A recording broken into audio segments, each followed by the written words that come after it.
यार जेन्युइनली बोलूं, मैं आज बहुत बुरा फील कर रहा हूँ एस एस राजा मौली साहब के लिए। अगर आप थोड़े टाइम पहले जाएं तो एस एस राजा मौली साहब ने बहुत ब्रेवली ये बोला था दो चीज़ें कि भाई प्रभास बहुत बड़ा एक्टर है, ऋतिक रोशन जो है वो तो उसके सामने पानी भरता है, world will know but Baahubali है। उसके बाद प्रभास की कोई खास पिक्चर चली नहीं, वो बात अलग है। लेकिन मुझे फिर भी राजा मौली साहब के लिए बहुत बुरा लग रहा है। उन्होंने छाती ठोक के बोला कि भाई don't call us Bollywood, don't call us Indian cinema, also we are Tollywood, we come from south part of India, Tollywood. एक मिनट के लिए गुस्सा भी आया था कि भाई ये चाह रहे हैं कि अपनी आइडेंटिटी बना लें, और एक साइड पे लगा कि सिर्फ इंडियन सिनेमा बोल देते, बाकी जो यहाँ से बॉलीवुड वाले भी जाते हैं तो अपने आप को बॉलीवुड कहते नहीं, हालांकि दुनिया बॉलीवुड उसको बोल देती है, लेकिन खुद तो वो इंडियन सिनेमा ही कहते हैं। बहुत सारे ऐसे एग्जाम्पल है, अलग अलग वीडियो में आपको सुनवा दूंगा। Bollywood is a very quaint term. It's Indian cinema that we come here and stand here and represent to the world. And Indian cinema has got so many languages. It's the world of its in its on its own. So yes, to just call it Bollywood would be wrong. And I appreciate the fact that you have recognized the fact that it's more Indian cinema that we talk about. I work in medical industry. My name is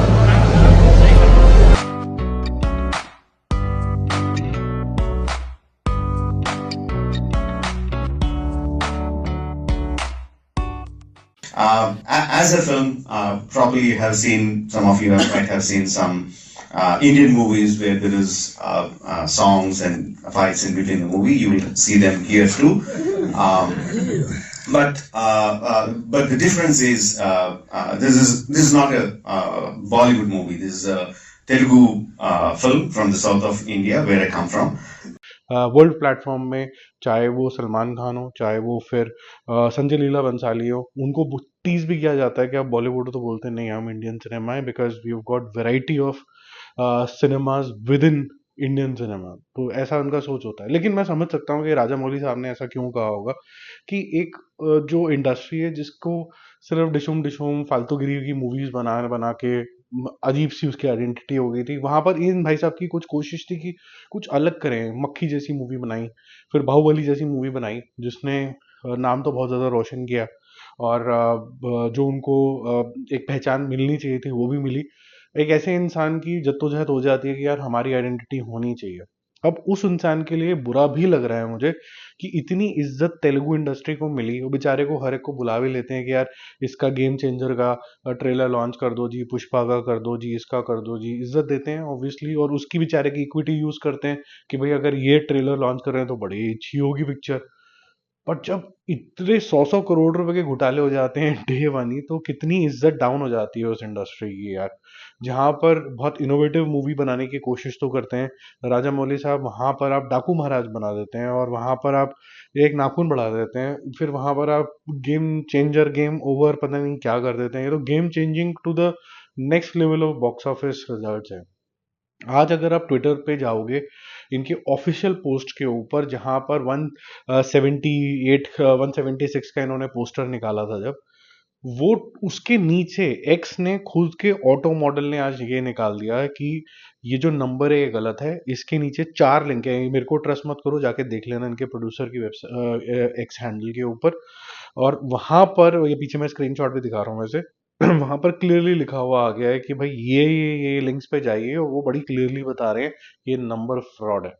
तो ये बड़ा disheartening था मेरे लिए कि एक इंसान कोशिश कर रहा है, उसकी कोशिश नहीं खराब जानी चाहिए, वो भी एक हिंदुस्तानी है। मेरे को आरआरआर अभी भी बोल रहा हूँ ज्यादा कनेक्ट नहीं कर रही थी, इसका मतलब नहीं कि उनकी बाकी पिक्चरें बेकार थी, बाकी पिक्चरें बहुत अच्छी थी, और मक्खी मेरी ऑल टाइम फेवरेट है। बाहुबली भी मेरी ऑल टाइम फेवरेट है। बाहुबली के मैंने आज जान के टॉपिक छेड़ा है क्योंकि उसको हम लिंक करेंगे फतेह से। क्या लिंकेज है इसका, बात करेंगे अभी। क्योंकि कुछ लोग अभी भी शान से बोले जा रहे हैं कि कॉपी पेस्ट हो रहा है वाला मामला हो रहा है, मैं अभी सारे पत्ते खोल दूंगा यहाँ पर। देखो अभी हम बात करते हैं मुफासा की। डे 24 है आज। 1.5 करोड़ रुपए इसने किया था, और कल और आज किया 2 करोड़ रुपए, तो 145 करोड़ इसका टोटल हो गया, और 4300 करोड़ हो गया इसका वर्ल्ड वाइड कलेक्शन। इंडिया के हिसाब से ये एक्स्ट्रॉर्डनरी टाइप की कलेक्शन है, और 40% of 145 has come from Hindi dubbed version because of Shahrukh Khan. Credit goes to him कि इतना ज्यादा आया है। यूजुअली जब बाहर की कोई पिक्चर आती है उसको इंग्लिश वर्जन में सबसे ज्यादा कॉन्ट्रीब्यूशन होता है। मार्को के बारे में बात करते हैं। मार्को के साथ मेरे ख्याल से ना एक कुछ दुर्घटना सी हुई है। मैंने नोटिस किया जिस दिन ये अनाउंस हुआ था ना कि आज से इसके 600 शोज एक्स्ट्रा होंगे, ऐसा होगा वैसा होगा, उस दिन से बेचारी पिकअप ही नहीं कर पाई। उससे पहले तो ये अच्छा चल रही थी।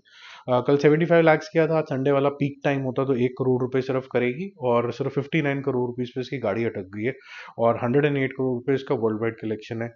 ये पिक्चर अच्छी है, हालांकि जो एंड है वो थोड़ा सेंसलेस हो जाता है कि पिटते हुए उठ जाओ और जैकेट पहन के परफ्यूम लगा के फिर मारने लग जाओ, वो उसका सेंस बना नहीं। वो मेरे ख्याल से डायरेक्टर शायद पहली बार इस तरीके की मूवी अटेम्प्ट कर रहे होंगे, तो उनको ये नहीं पता चला कि भाई एंडिंग को स्टिच कैसे करना है, बट फिर भी मेरे को अच्छी लगी थी मूवी। इसके अंदर क्रिंज कुछ भी नहीं था, सो टू से। 12 करोड़ रुपए, 59 करोड़ रुपए इसमें से हिंदी का कंट्रीब्यूशन है। ठीक है, अब आगे चलते हैं। अब हम बात करते हैं डाकू महाराज की। डाकू महाराज साहब जो है, उनका डे वन का जो कलेक्शन है, ये एक सेलिब्रिटी मूवी है, और जब मैंने अपना रिव्यू भी दिया था मैंने आपको बड़ा क्लियरली बताया था कि अगर आप इसको नॉर्मल साउथ की पिक्चर देखने जाओगे तो जो थोड़े सेंसिबल तरीके की ऑडियंस है वो बोलेगी ये क्या क्रिंज है। और अगर आप इसको इस तरीके से देखने जाओगे कि मैं टॉम एंड जेरी कार्टून देखता हूँ और उस कार्टून को मैं एक रूपांतर देख रहा हूँ जिसमें जो जेन्युइन लोग हैं वही उसको परफॉर्म कर रहे हैं, अगर आप इसको इस नजरिए से देखोगे कि ये मतलब क्या लेवल है। जैसे हिंदी सिनेमा का भी मैं एग्जांपल दे देता हूँ, ऐसा नहीं है कि मैं कोई पार्शियलिटी कर रहा हूँ। जैसे हिमेश रेशमिया की अभी पैरोडी टाइप की मूवी आने वाली है, ठीक है। अब बैडास रवि कुमार वो भी इसी तरीके के जोन में है। क्यों एनबीके को अभी भी लोग प्यार कर लेते हैं इतना क्रिंज होने के बावजूद भी? क्योंकि वो बोलता है कि मैं यही कर रहा हूँ, वो अनाउंस करके बोलता है कि यार मेरे को तो 1,000 लोगों को मारना ही है। जब ये मैटर जो होता है सुपर हीरोइज्म का, वो सीरियसली लेने लग जाते हैं कुछ साउथ के डायरेक्टर्स, बोलते हैं कि नहीं ये इसकी सुपर पावर है, और वो उसको ओरिजिनल तरीके से प्रेजेंट करने लग जाते हैं और बोलते हैं कि नहीं यही है सब कुछ सही। तो वो फिर गलत हो जाता है। ये अपने आप को ही नॉन सीरियस लेते हैं और उस तरीके से प्रेजेंट करते हैं, तो इनके पीछे तो चल भी जाते हैं। 21 करोड़ रुपए का बिजनेस इन भाई साहब ने किया है। और मेरे ख्याल से ये वाली जो इनकी पिक्चर है थोड़ी वीक पिक्चर है, क्योंकि इसके अंदर जिस तरीके की कंप्लीट तरीके की अलग तरीके के इनके एक्शन सीक्वेंसेस होते हैं कि भाई इस बार ये अलग क्या करेंगे भलाया साहब, और अलग अलग तरीके के डायलॉग्स जो कि मीम बन जाते हैं, उसकी कमी आपको फील होगी यहाँ पर। दूसरा ये आपको तेलुगु वर्जन अभी देखना पड़ेगा, क्योंकि अभी सब टाइटल्स के साथ रिलीज हुई है ये काफ़ी जगहों पे। आपको हिंदी वर्जन अभी नहीं मिलेगा, थोड़े दिनों में शायद इसका रिलीज हो जाएगा, इसकी न्यूज़ मैं निकाल के आपको बता दूंगा। ठीक है, तो ये उस जोन के अंदर पिक्चर है। अगर उसी जोन के अंदर आपको भलाया साहब पसंद है और आपको लगता है कि वीर सिम्हा रेड्डी वगैरह टाइप की पिक्चरें आपको ठीक लगती हैं because of a certain aspect, तो आप जाके इसको देखोगे, मेरे ख्याल से फिर इंजॉय करोगे। हल्का सा भी दिमाग लगा लिया तो मुंह से सिर्फ क्रिंज निकलेगा और कुछ नहीं निकलेगा। ठीक है, तो दिमाग तो बिल्कुल इस वाली के लिए तो बिल्कुल नहीं लगाना, सिर्फ इंजॉय करना है। क्या वो क्या रहा है, लोग उड़ के कहाँ जा रहे हैं, आज भाई वापस आ जाए धरती पे। ठीक है, उस तरीके के जोन में। ठीक है, पुष्पा के बारे में बात करते हैं। पुष्पा का डे 39 है आज। ठीक है, डे 39 के दिन इसने किया है 2.25 करोड़ रुपीज, कल किया था 2 करोड़ रुपए, तो इसका टोटल हो जाता है 1239, यानी कि 1239.25 करोड़ रुपीज, और 1855 करोड़ रुपए के आसपास इसका वर्ल्ड वाइड टोटल है। हालांकि मेकर्स ने अभी तक कोई भी दोबारा से अनाउंसमेंट नहीं करी है वर्ल्ड वाइड कलेक्शन की, लेकिन मैंने उनका जो लास्ट पोस्टर देखा था मैं उसी के हिसाब से टोटल करके आपको बता रहा हूँ। ट्रेड के अगर हम नंबर की बात करें तो वो भी 1790 के आसपास कुछ पहुंच रहा है। 50-60 करोड़ रुपए ऊपर नीचे है, विच इतनी बड़ी मूवी में इट्स डजंट रियली मैटर, ये ठीक है नंबर। हिंदी का जो कलेक्शन है वो है 822 करोड़ रुपीज। ठीक है, अब आगे चलते हैं। अब हम बात करते हैं फतेह की, और फिर लास्ट में मैं आपको गेम चेंजर का एक और चीज बताऊंगा। फतेह का जो मैंने बोला कि भाई बाहुबली का क्या लिंक है, इसका तो मतलब स्टोरी अलग, बंदे अलग, एक नॉर्थ की पिक्चर एक साउथ की पिक्चर, ये सब क्या तमाशा चल रहा है। देखो क्या हुआ है कि अगर आप बाहुबली को सिर्फ टाइप करोगे यूट्यूब के ऊपर जाके कि बाहुबली कॉपीड सीन, आप हैरान हो जाओगे देख के कि बाहुबली का एक एक सीन या तो टॉम एंड जेरी से उठाया गया या किसी हॉलीवुड मूवी से उठाया गया, एक एक एक्शन गाना ना जाने क्या क्या वहां से उठाया गया है। ठीक है, लेकिन पॉइंट ये नहीं है कि क्या उठाया गया है, जब ये प्रेजेंट होके हमारे सामने आया एक नई स्टोरी के रूपांतर में, हमें बड़ा मजा आ गया उसको देख के। ठीक है, सेम चीज फतेह के साथ भी हुई है। फतेह के अंदर भी काफी सारी चीजें वहां से इसी तरीके से उठाई गई हैं, बाहर से इधर उधर से, और बहुत अच्छे तरीके से यहाँ प्रेजेंट हुआ है। और मैं हमेशा बोलता हूँ कि जब आप किसी इंडस्ट्री से या इंसान से, इंडिविजुअल से चेंज की एक्सपेक्टेशन करते हैं, तो ऐसा नहीं होता कि आज मैं सीधा ट्रांसफॉर्म हो गया, कल मैं नोना बच्चा था और साउथ की कोई पिक्चर चल रही है, अगले दिन से चाहे मेरे पेट निकला हो तो मैं फिर भी एक जूडो कराटे स्पेशलिस्ट बन जाऊंगा, 1 लाख लोगों को एक साथ मार दूंगा। ऐसा नहीं होता है यूजली, ठीक है। उसके ट्रांसफॉर्मेशन की एक जर्नी होती है, in between people get inspired, they try to bring in lot of other elements as well, and tomorrow they will reach a stage wherein there will be lot of originality, ठीक है।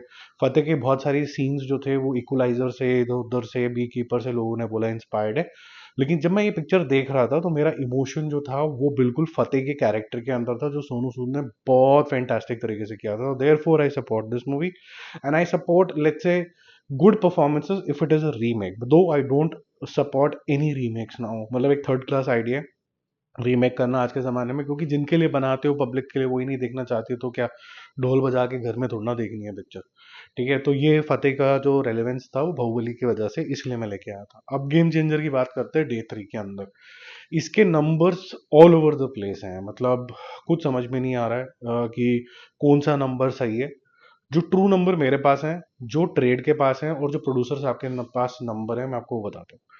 35 करोड़ रुपए इसने करा था day 1 के अंदर, 25 करोड़ किया था कल, और आज किया इसने 17 करोड़ रुपए, यानी कि 65 करोड़ रुपीज, आप 60 करोड़ रुपीज मान के चलो 2 दिन का टोटल, 17 और मान के चलोगे मेरे हिसाब से, तो ये इसने टोटल मिला के 77 करोड़ किया है।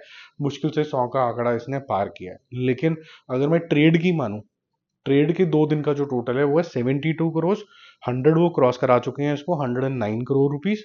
तो आज का अगर 17 करोड़ रुपीज 72 में ऐड करोगे तो 89 करोड़ रुपीज के आसपास हो जाता है। मेरा छोड़ दो 2 मिनट के लिए, हम ट्रेड के हिसाब से फिलहाल के लिए चलते हैं, मैं अपना छोड़ ही देता हूँ, रहने दो। 89 करोड़ रुपीज इसने कर लिया है। वर्ल्ड वाइड का जो टोटल होगा लगभग लगभग 135 से 140 करोड़ रुपीस होगा ट्रेड के हिसाब से। लेकिन मेकर्स भाई की जो दुनिया चल रही है वो अलग ही दुनिया चल रही है। वो करीबन करीबन 225 करोड़ नेट पे चल रहे हैं, और जो उनका पहले दिन का पोस्टर आया उसके हिसाब से 300 वो क्रॉस कर चुके हैं, 325 350 पे बैठे होंगे वो। अब ये कैसे हो रहा है जादू, और क्योंकि उनको भी शायद शर्म आ गई है कि लोगों ने इतनी पिटाई कर दी उनकी, इंक्लूडिंग तेलुगु क्षेत्र में जो लोग रहते हैं, कहते हैं यार इतना बेवकूफ़ तो मत बनाओ कि बड़ी बढ़िया पिक्चर हो गई। तो उन्होंने क्या किया, उन्होंने डे 2 के बाद पोस्टर ही निकालना बंद कर दिया, जो कि एक नॉर्म हो गया। ऊपर से मैंने आपको कल एक वीडियो भी सुनाया था कि रामचरण साहब ने बोला था, सब लोग बहुत झूठे होते हैं, कोई नॉर्थ साउथ में कोई ऐसा नहीं कि कोई ज़्यादा कोई बड़े रिलीजियस होके संत होते हैं, सब एक जैसे ही होते हैं। वो बंदे मर जाते हैं उसके बोलते हैं कि पिक्चर चलेगी अब तो बहुत मज़ा आएगा। तो ये जो चीज़ें हैं ना, ये थोड़ा सा ध्यान रखनी चाहिए कि फैंस जो होते हैं वो इनके बहकावे में आ जाते हैं। ह्यूमन नेचर कभी चेंज नहीं होती है, चाहे वो हॉलीवुड हो, बॉलीवुड हो, टॉलीवुड हो, कॉलीवुड हो, सब एक जैसे ही होते हैं, ठीक है। और आप इनके साथ समय बिता लोगे 4 पिक्चरों में, इनके सेट्स पे जाके आपको पूरा दूध का दूध पानी का पानी हो जाएगा। तो मोटे मोटे लेवल पे ये तो भैया खतरनाक घंटी है कि क्या नंबर आ रहे हैं इसके अजीब अजीब से। आपको जो भी नंबर ठीक लगता है आप ये कन्वीनियंस के हिसाब से देख लो। मैं बोलूँगा कि किसी की मत सुनो, थोड़ा जो भी ट्रेड की सुन लेते हैं कि वहाँ से क्या नंबर आ रहे हैं। 89 करोड़ उसके हिसाब से बनता है, तो वो इसका टोटल है। बाकी मूवी काफ़ी वाहियात है। मैं अगर ये बोलूँ कि पुष्पा के, कल भी बोला था कि ब्लॉक्स व्लॉक्स में तो सीन ठीक लगते हैं कम से कम, चाहे वो बंदे का कैरेक्टराइजेशन ठीक नहीं किया, सोफिस्टिकेटेड सा बंदा अल्लू अर्जुन। ये मूवी तो टोटल क्रिंज है यार, गेम चेंजर। ऐसा लग रहा है कि वो पुराने जमाने में जिनको सॉरी टू से मद्रासी मूवी बोलते थे वो जोन के अंदर बना दी है, तो बिल्कुल ही मतलब नाम डुबो दिया। राजा मौली को भी लगता होगा यार मैं अपनी नाक ऊपर करवाता हूँ इस इंडस्ट्री की, ये लोग नीचे टपकवा देते हैं, ठीक है। और अगर हम ये बोलते हैं कि साउथ की मूवीज बहुत अच्छी बनती हैं, और फिर हम डाकू महाराज भी सेलिब्रेट कर रहे हैं, हम गेम चेंजर भी सेलिब्रेट कर रहे हैं, हम पुष्पा भी सेलिब्रेट कर रहे हैं, यार ये सिनेमा नहीं है यार, ये let's be real about it. तो आप बोलोगे एंटरटेनमेंट के लिए पिक्चर ठीक थी, और उसके बाद बोलोगे दूसरे लोग नहीं बना पा रहे, और फिर अलग अलग तरीके की तहमत लगाते हैं, ये कॉपी वुड हो गया, ये पता नहीं क्या कराची वुड हो गया, ये हो गया वो हो गया। भाई आपको भी तो लोग बोलते हैं नेवल वुड हो गया, आपका नाम तो बहुत ही अच्छा पड़ गया। अब क्रिंज वुड रखना भी चाहिए, जिस तरीके से आप जिस हरकतों में आप उतर आए हो, क्रिंज वुड ही होना चाहिए। अभी तो जो आपके डांसेस हो गए हैं वो तो मतलब बेहुदा वुड हो जाना चाहिए उसके हिसाब से ना। लेकिन इससे क्या होगा कि हिंदुस्तान बढ़ जाएगा। होना क्या चाहिए, इंडियन सिनेमा, वो इंडियन सिनेमा की शहीदी हो गई ये फैन वॉर के अंदर और एक दूसरे को डीमेन करने में। आपको क्या लगता है ये शहीदी हो चुकी है, या कोई चांस है कि एक साथ सर ना फाड़ के लोग अभी भी आ सकते हैं? कमेंट करके जरूर बताना।